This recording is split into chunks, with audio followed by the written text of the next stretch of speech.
Good morning, everyone. This is John Shaw, the director of the Paul Simon Public Policy Institute at Southern Illinois University in Carbondale. Thank you for joining another edition of our series, Understanding Our New World. And today we're very, very privileged to be joined by a star of sorts, Professor Angela Jackson, who is, among other things, the 5th Poet Laureate of Illinois, joins a really distinguished group of Poet Laureates. Professor Jackson was born in Mississippi, moved to Chicago as a young girl, grew up in the Englewood neighborhood, and later earned degrees at Northwestern and the University of Chicago. She's been a lifelong teacher at Columbia College in Chicago, at Howard University in DC, and also Kennedy King Community College a number of years in Chicago. She is a prolific and award-winning writer who spans almost every genre, from poetry to plays to novels, and a biography of her hero, Gwendolyn Brooks, who we will definitely talk about. In 2020, last year, she was named the 5th Poet Laureate in Illinois' history, following in the footsteps of such people as Carl Sandburg and Gwendolyn Brooks. And we're especially delighted to be with her today because April is National Poetry Month. So what better way to celebrate it than with our state's Poet Laureate. So Professor Jackson, so good to see you. A pleasure to be here.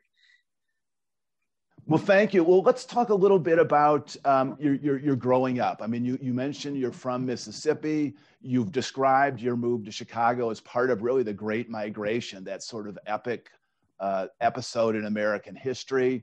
You moved to the Englewood neighborhood of Chicago, and we're with, so you're part of both a Chicago community and a really distinctly Southern community. Tell us about those years. Oh gosh, I wasn't in Mississippi that long. I was born there, of course, and we stayed there till I was my first year. And so when I was 1, we moved to Chicago, to that same house on the edge of Englewood at 5527 South Wentworth. That block is a moment in time and memory that stays in my mind. In fact, my brothers and sisters and I are writing a memory book about those special years of settling in the city. Our block was a neighborhood. It was like a small town of people from the South mainly. There were still a few whites in the block who owned a bakery. And on the corner was a Black pharmacist with the mailbox on the corner, cleaners, a record store where you could hear the music coming out, flooding the street. In the early days, there was a streetcar line, I still remember, that went down the middle of the street, the avenue. The wonderful thing about our neighborhood was that we were surrounded by bakeries. There were Tip Top, Silver Cup, Wonder Bread, and the smell of bread suffused the whole area. I think there were so many bakeries because Wander's on milk is like sterling on silver was the slogan. And that whole smell of bread lingered in the air. There was a freedom in our neighborhood. I think we were free as children because we felt so safe, because we were looked over and watched by so many people who cared for us. Let me read a poem about that. That'd be great. Okay. Summer and the City. Chicago then, in memory of Robert Hayden and his memory. Summer nights, cool came down, blotting heat like a kiss for colored children. Heat surged as we danced jagged up and down the street, played hide and seek. Last night before, 24 robbers at my door. I got up, let them in, hit them in the head with a rolling pin. All hid among the leaves of church hedges, we smelled something slow and splendid in our sweat. Our fathers, we knew, were good jobs that required muscle. Our mothers in day work used elbow grease and unwritten receipts for smothered chicken and gravy caused white women to envy and delight. Outside, mothers waited for aid checks and the long gone man. Large women on folding chairs ate chunks of Argo starch. Lean days, sugar sandwiches, ketchup or mayonnaise, missing meat, a vague notion, love, manna. Twilight blessed the blocks, poured from a dark man's mouth like a spout of Joe Louis milk, our champion toast, heralding the greatest arrival, however long the getting there. Slow rocking grandmothers spit out words into small cans held in their hands, their eyes trained on us from deep South porches we never left behind, never left us even after Exodus. Mouths wide open, we drank the evening's pleasure. Men, women who loved us more than what we could have known. We were their quick, flashing hope treasures, the memory of us, their milk, their honey. Wow, very, very evocative of a place and a time. Well, let's move up a little bit where you when you went to university, you made a huge shift. You moved probably not that far mileage wise, but you went from this neighborhood that you've just described to Northwestern University. And then you attended Northwestern as a pre-med student. Tell us about the Northwestern years. Going to Northwestern was like going to the moon. It felt that far away and that alien. Actually, Evanston was the end of the L line. So, Chicago and then Evanston. So it wasn't that far. And the drive was like a half an hour to 45 minutes when my father drove us up there. I did go to Northwestern as pre-med, but actually, when I was a little girl at 10 or 11, I wanted to be a writer first. But,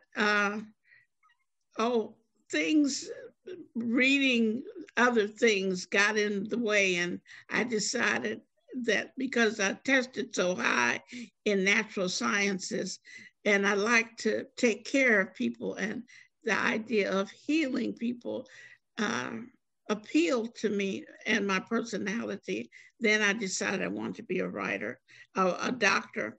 So I entered in pre-med, but I had no gift for chemistry or calculus.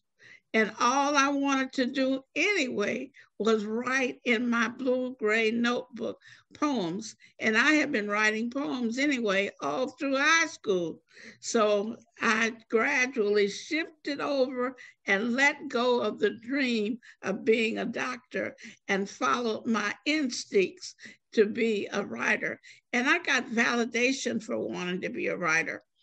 At my freshman year, the great poet and novelist Margaret Walker came to Northwestern, and she was my African-American literature teacher. And but even more significantly, I had seen a film in high school of Gwendolyn Brooks. And I still remember first seeing her and thinking, she's a Negro like me. She lives in Chicago like me. So I remember that made an impression upon me. And then finally, but most singularly, Hoyt Fuller, who was the editor of Negro Digest, was a visiting professor at Northwestern in my sophomore year. And my friend, Roella Davis, encouraged me to show him my poems. So I did, and he kept the notebook for a couple of weeks. And when he returned them to me, he said diplomatically, "You have a way with words." So he invited me to OBASI, the Organization of Black American Culture, where I might be judged by my peers, he said. And I remember thinking, Don L. Lee and Carolyn Rogers, they're not my peers. They're 10 years older than me. That's how it seems when you're that young. Right. So I went to OBASI the third Wednesday of October in 1969, and I felt like I was at home. And the mission of OBASI was the creation of a literature that was to, for, and from African American people, Black people. And it was determined that OBASI would create the reality of Black people and not stereotypes. We would portray us as we were, as Langston Hughes had said in The Negro Artist and the Racial Mountain in the Harlem Renaissance, would portray us in our beauty and our ugliness, in all our humanity. And that is what the members of OBASI determined that we would do, portray Black people as we were. And that it was revolutionary to still see us as humans, because the culture was so pressuring to see us not as humans, to see us in the legacy of slavery as less than. So I decided to devote my life to portraying us as we are. Well, let's talk about your teaching career, because I know you've, I mentioned the schools that you did, the colleges, but also you, as I understand it, early in your career, you were very active in kind of a poetry in schools program across the state of Illinois, very focused on trying to get poetry into the hands and minds of young people. Talk about just how I want to talk about writing in a second, but how teaching has been such an integral part of your life. One of the OBASI members, I don't know how he first became involved in the Illinois Arts Council, was Robert Walter Bradford, who was a youth organizer and poet and a direct protege of Gwendolyn Brooks. He recommended me to for the Poets in the Schools program, and that became my first job, going from school to school, classroom to classroom. In those days, I would take a school by storm. I would go from classroom to classroom, like on roller skates almost. I was so fast. And I would memorize the name of every child in each classroom and share poems with them and get them excited about poetry. And we would write group poems together, and each child would put something into the poem. And after we wrote a group poem, then each child would write an individual poem. And then we would try to guess who wrote what poem. And so we just had a great time in every classroom in the school.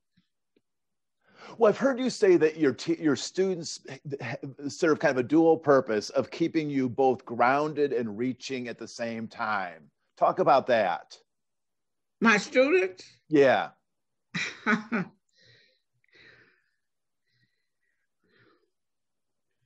Do they stimulate your poetry, or we'll just even maybe talk a little bit more broadly about teaching poetry to students? I mean, is it something that comes to them instinctively? Are they frightened of it? Do they feel like it's just a kind of an art form that they just don't quite know how to access? How do students typically first respond to poetry?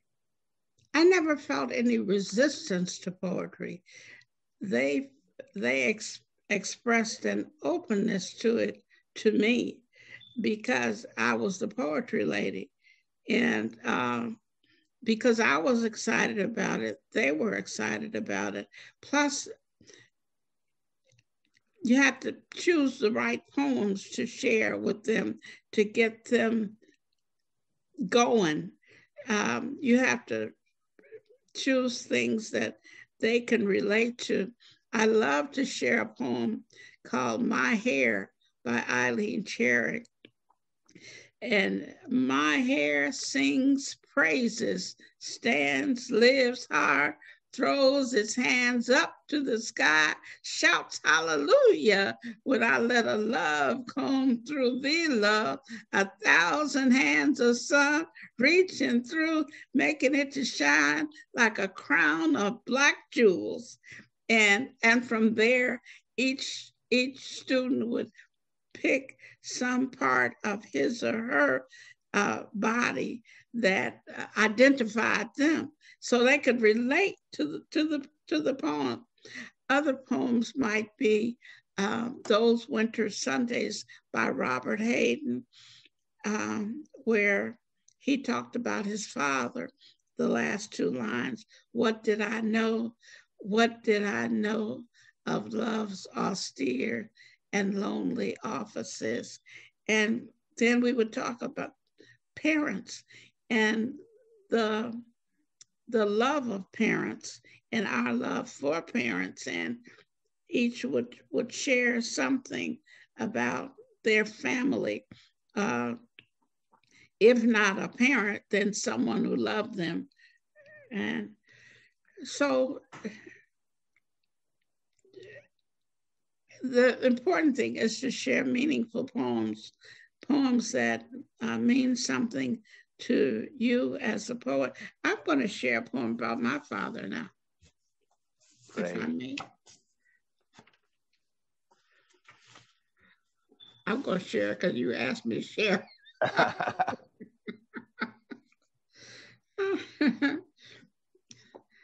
My father's prayers.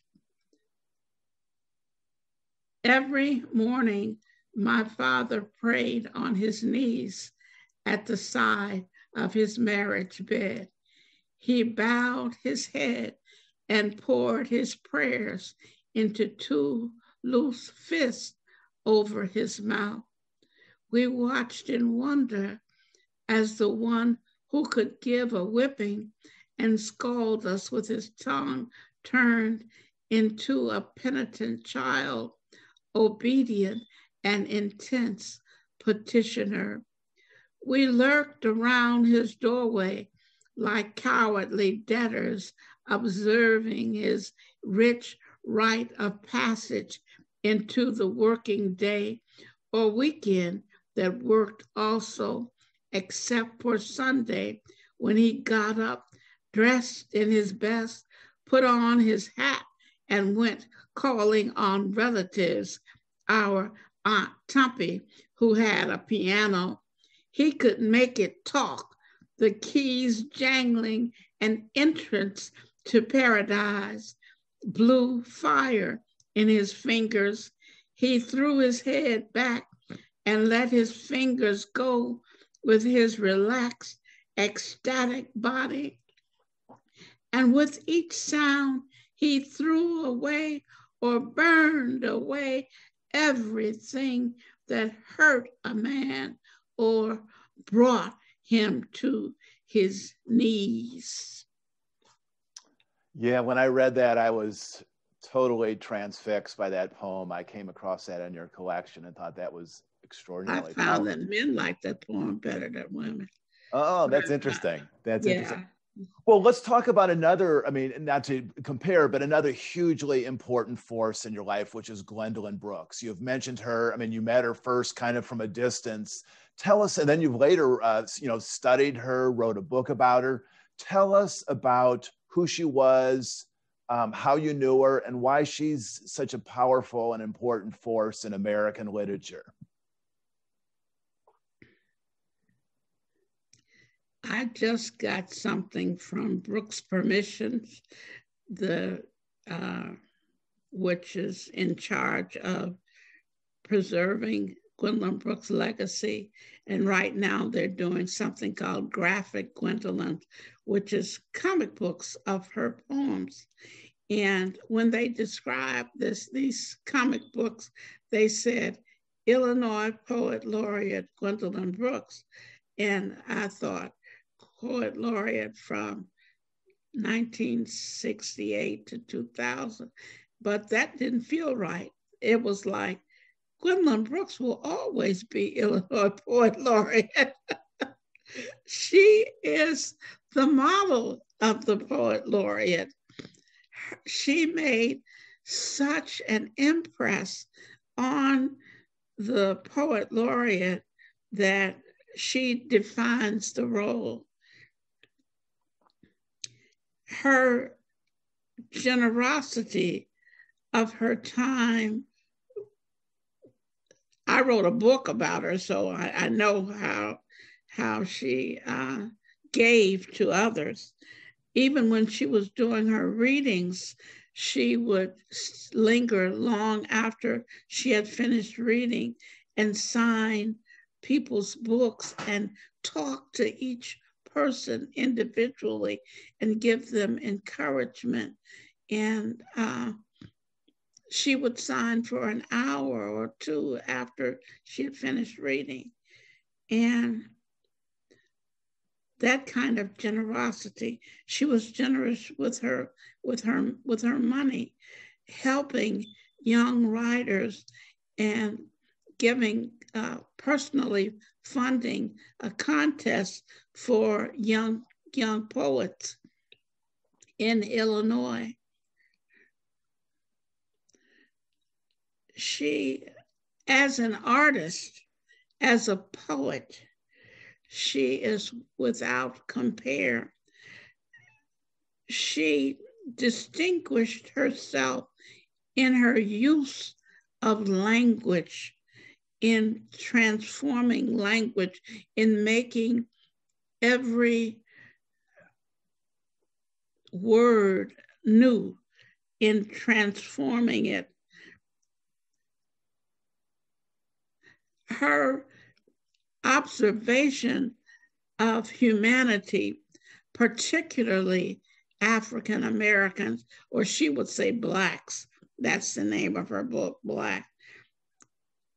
The accuracy and the fidelity to the Black experience is without compare. She loved us. One thing George Kent, a critic from the University of Chicago, said was that you have to go down deep into the specific in order to discover the universal. Gwendolyn Brooks went down deep into the specific Black experience and arrived at the universal without asking to, without saying, oh, I want to be universal, and then blanking out her experience. She was unabashedly Black and loved Black people, and by that extension, loved all humanity. Well, you wrote a couple sentences. I mean, you wrote a book about her, but a couple sentences really jumped out at me. You say, you write, I knew her, I studied her work and modeled my words after her words, the way she handled language so intensely. and the way she searched for the perfect word. I wanted to do that with my poems. Talk about that particular aspect of her writing.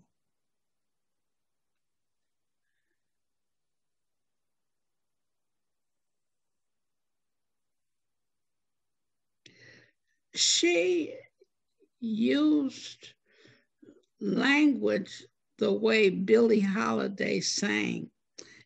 And that is what I modeled my work after too.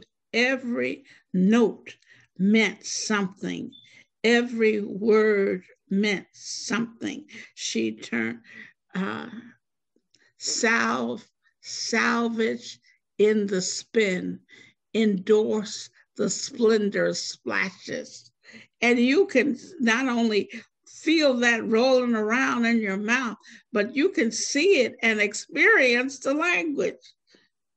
Every word means something, and together they mean something else. Well, let's talk about your writing career, because the thing that's so striking, I mean, your poetry is amazing, but I've been struck by just the various genres you've been able to work in. I mean, you're a poet, of course, we'll talk about that. You're a playwright. You wrote an amazing novel that I think you worked on for 40 years and ended up being, 1,000 pages, which they had to break into 2 books. And I was wondering, as I've read some of your work, like when you're processing the world, if you're driving down Michigan Avenue or, Lakeshore Drive and you see, the world unfolding, when you come back to write about it, do you consciously say, okay, the impressions I have would be a great poem, or they'd be, the stuff of a play or a chapter in a book? I mean, how do you decide which genre you want to write in, or does it just sort of flow out of you? For one thing, I can't drive, so I can just take out my purse and any old piece of paper and just start writing, taking notes. But I can hear it. I can hear what it's going to be, if it's a poem or a piece of a play or a novel. Right now, I had an image of pigeons that I've been working on that runs throughout my novels. And I just ran across something about pigeons. And I think I have to fit it into the 3rd novel, Yeah, because the pigeons are like a part of a symbol that run throughout the books. So I know that I'm adding that to the 3rd novel. Now, I heard a voice in my head, a character telling another character something out of African American folklore. I can't tell you what it is. And I said, this is not a poem. This is, again, a novel. This is, again, the novel again. Now, I was recently thinking something about a Black leader who had been assassinated, and it was a new idea that had never occurred to me. And I felt like, because I saw this image, it was an image, I said, this is a poem. This will be a poem. And I see it. Yeah. So poems, I think very often I begin with an image or a crisp line that has an end. And the novel, more often, if it's not a recurring image that I've worked with before, then it might be a line of a character speaking. The same is true of a play, a line of a character speaking. Now, I'm sorry, go ahead. Oh, I was going to tell you about my play, Comforts Too, that was published in 2019. That was from a news story, a story of a missing child that I had seen. What had happened to this child so disturbed me that I said, I want to write a play about that. And that's how that was born. Now, another play came out of a series of poems that I wrote over 3 years. I wrote the plays for Shango, the poems over 3 years. And then I decided, I showed them to a producer, and he said that I needed to, in effect, I needed to ground it in a story. So I tried it one way and that didn't work. So I developed a story to ground it in. Yes. So is your house packed with notebooks where you're just, I mean, and do you write every day something, or how do you approach the writing challenge? I used to write every day. Now I can't. Now I don't. I'm just, as my sister, what did my sister say? My sister Margaret told me one time, I can't write. My mind is too cluttered. No, I'm as soon as I find the 4 ambassadors for the Poet Laureateship and finish selecting all the poems that they will use to stir things up with the young people and people in rehab and community centers, then I'll write. Then I can go back and I'll have more time for me. As for now, I cheat and scribble notes here and there. Well, let's talk about your role as Poet Laureate. You were named in, I think it was last November. And in a couple of the interviews I read, like I think it was in the Chicago Sun-Times, you say, I want people to be excited about poetry. I want to awaken the poets and the young people especially, so they'll be lifelong readers of poets and potentially poets themselves. And I also saw another interview where you said you also want to kind of capture the experience of seniors. You think that's a part of life that maybe hasn't been captured as well. So tell us what you want to do and be as Illinois' Poet Laureate. I have several programs in mind. I have 3 contests. Now already, Illinois Humanities and where I am, which hosts me, I'm hosted, the Poet Laureate is hosted by Illinois Humanities. Illinois Humanities is doing the Youth Poet Laureate contest that they've been doing for several years now as an extension of Gwendolyn Brooks' Poet Laureate contest. But I'll be starting a contest for college students, a contest for high school students who want to study poetry in college, and a contest for senior citizens.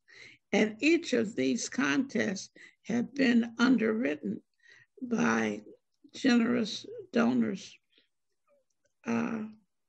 I know them. Very kind members of close members that I know. And that's the contest component. Each of those contests is for $1,000. So yeah, so there are good prizes. Yeah. And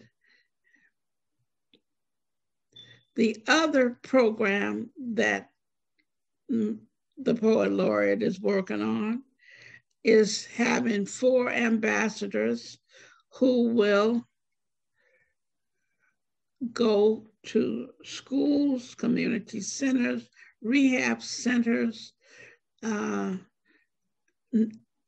senior citizen centers, and prisons, and do short-term residencies of 2 to 5 days. and do communal poems or competitions, poetry slams, whatever gets the people stirred up and fired up. And we will create us a book from the notable poems that come out of that. So those are the two things that I'll be doing. Now, I must say that I think that my job has gotten a boost from Amanda Gorman. I must I must say that I think that she's brought more attention to poetry. Yeah. Well, I saw her in an interview. It was interesting. She was talking about poetry, and she was talking about performing poetry. And I was interested by that term because I sometimes think of poetry in the context of reciting a poem. What is the difference between performing and reciting poetry?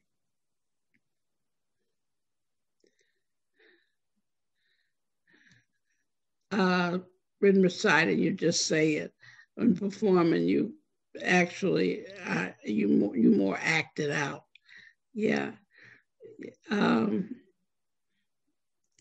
Oh, and the thing about Amanda Gorman is we have to know she's a spoken word poet. So there is a difference between it. So that's where that component of performing comes into. Spoken word poets perform. So far, I only have one ambassador. And the wonderful thing about Janetta Anderson is that she is a spoken word poet and a literary poet. So she had a career as Authentic, a spoken word poet. That was her name, Authentic.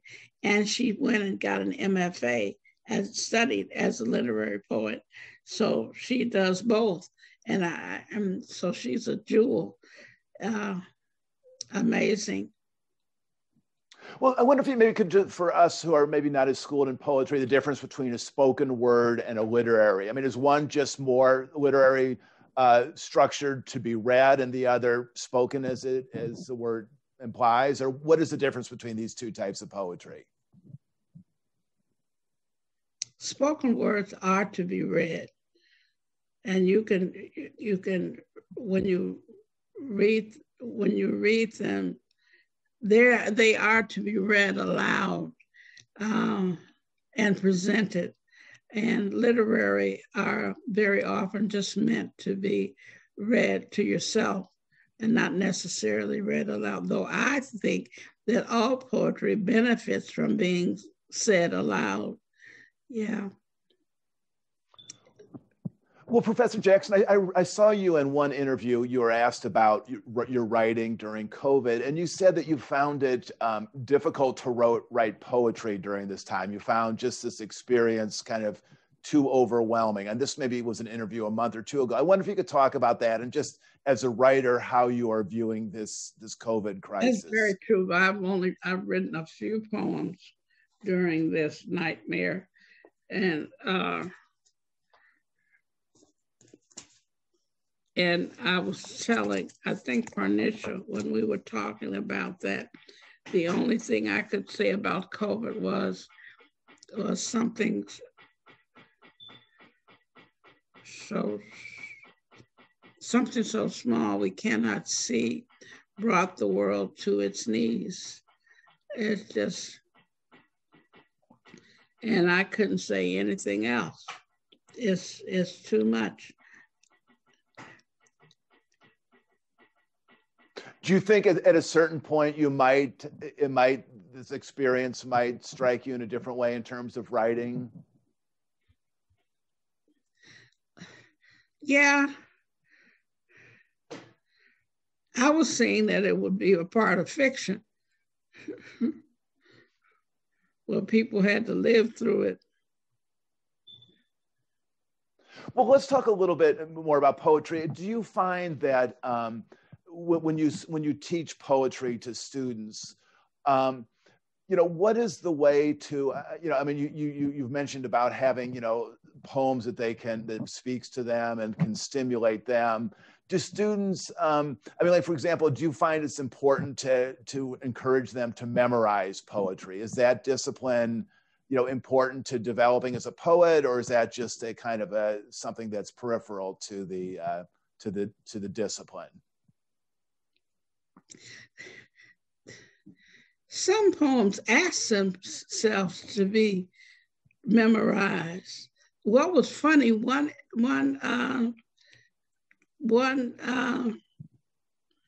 morning, I was lying in bed, and all of a sudden, I thought of Robert Frost stopping by woods on a snowy day, and I remember thinking, for I have promises to keep and miles to go before I sleep, and miles to go before I sleep. And I jumped out of bed and got up and cleaned my room. I was urged onward by the force of that poem. And I do think that there is a benefit to memorizing poems. In terms of poetry, I mean, the aesthetic value, but also I wonder if you could talk about just how you think poetry is, valuable in society. And I actually came across a speech that John F. Kennedy gave. He was still a senator. He was giving a commencement speech at Harvard in 1956. And he said, if more politicians knew poetry and more poets knew about politics, I'm convinced the world would be a little better place in which to live on this commencement day. Do you agree with that? Yeah, I do. I do, absolutely. I was just looking at a quote from Gwendolyn Brooks where she said, poetry helps people form opinions, and opinions lead people to action. Yeah, that's something like the quote that she said. Yeah. Well, maybe let's touch on Gwendolyn Brooks again.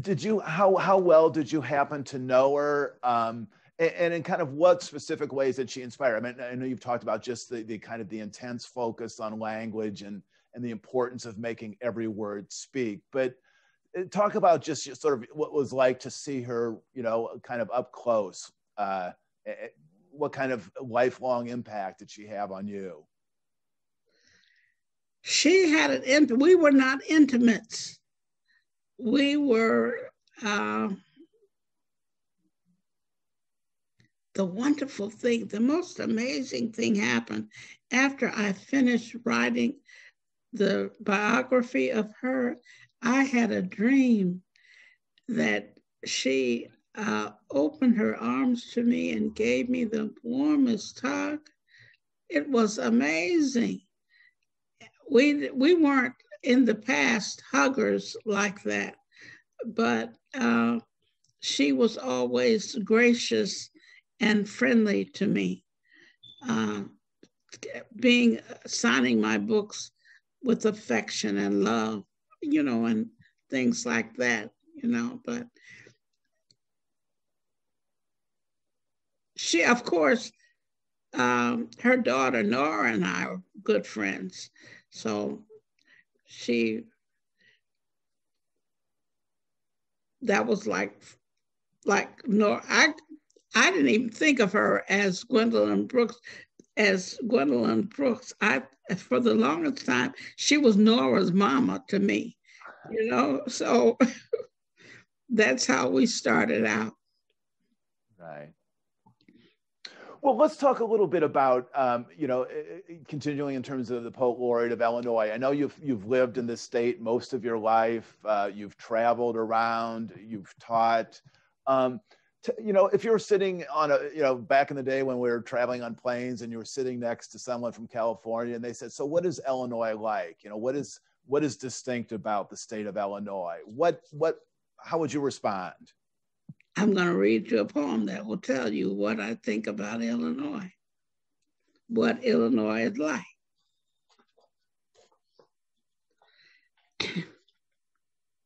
Now, Gwendolyn Brooks was the one who suggested me for writing this poem. This state of grace commissioned in honor of the Governor's Awards, Illinois Arts Council, its 30th year. With your big shoulders and flat chest, or splendid breasts that nurture man and woman, you are white and black and brown and yellow and red dreams. Your long arm stretching a highway from here to there, the other stretching angled into sky, from Great Lake to Indian mounds, you whistling prairie and sirening street. You require a choir to sing all your children to sleep and wake them in the morning with joys coming.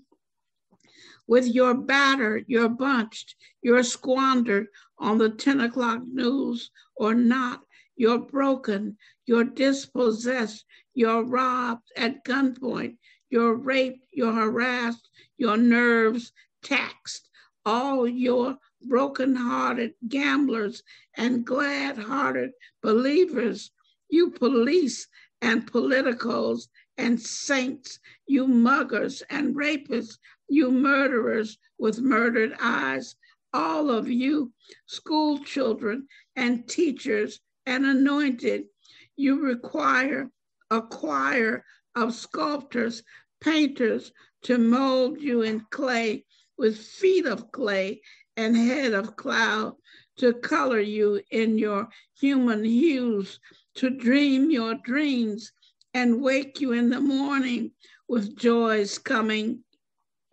You caterpillars and strikers, you social butterflies, you scabs and Pullman porters, you sowers and tillers and gatherers who reap what others sow for you, you calloused hands and calloused hearts, you broken-hearted and holy believers, you collared blue and white, you require a choir, an army of filmers to capture you in the act of making an honest living.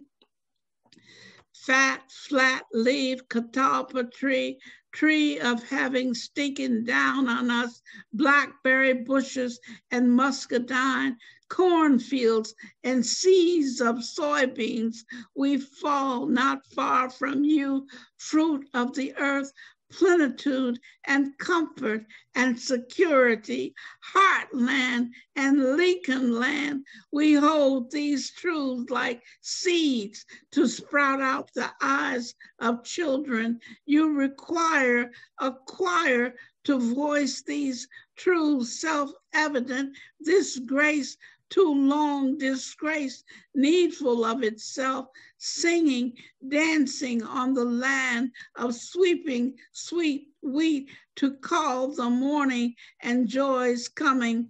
Train whistles bursting the night, anointing our traveling, snaking the fields and whipcording the earth, taking us back and forth in time, an underground railroad of silent footsteps moving toward a North Star, way stations of strangers believing in the evidence of humankind, at liberty to say, I am human, I am free.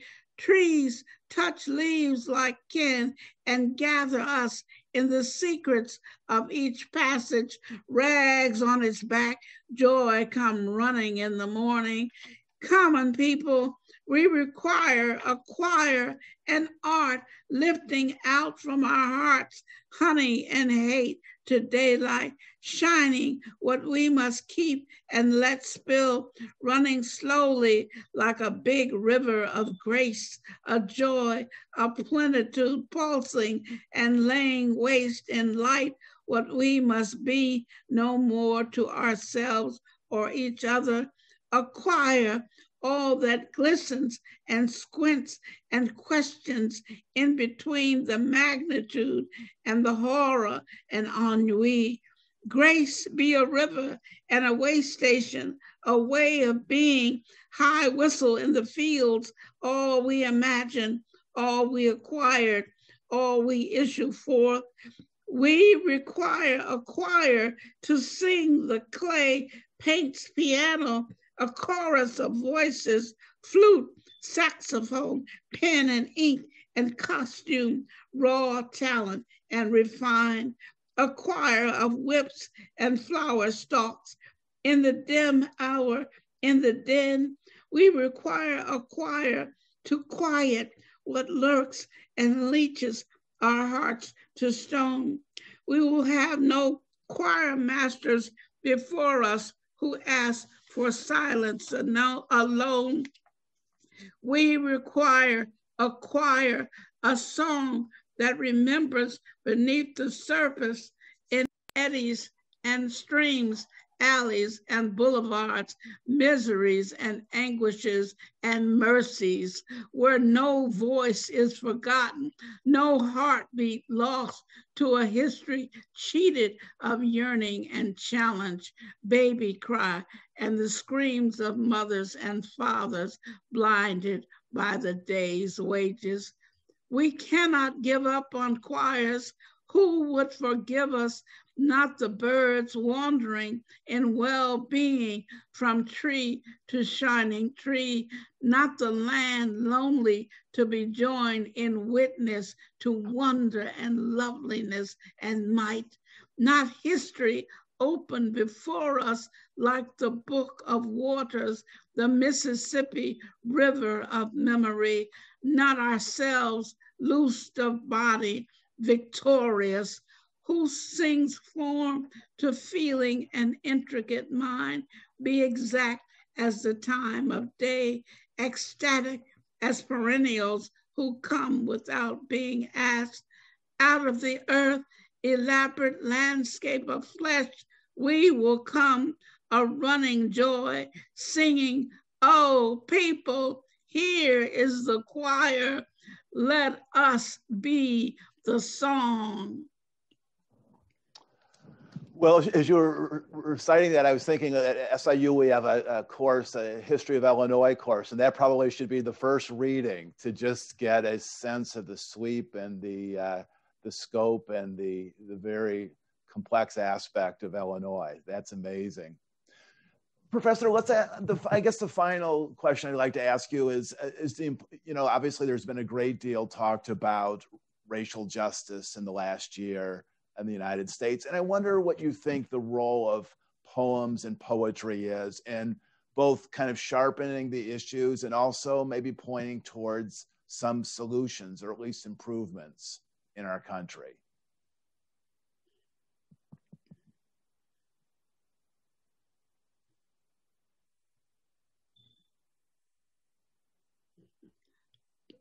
Poetry's role is to keep us alive, to keep us talking to ourselves from the heart and talking to our own selves, to our own hearts, finding ourselves, and also talking to each other from the heart.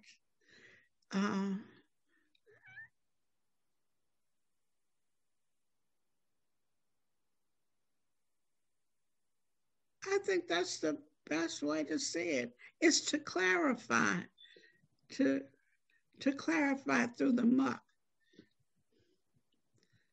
Now that poem helps me unclutter my mind.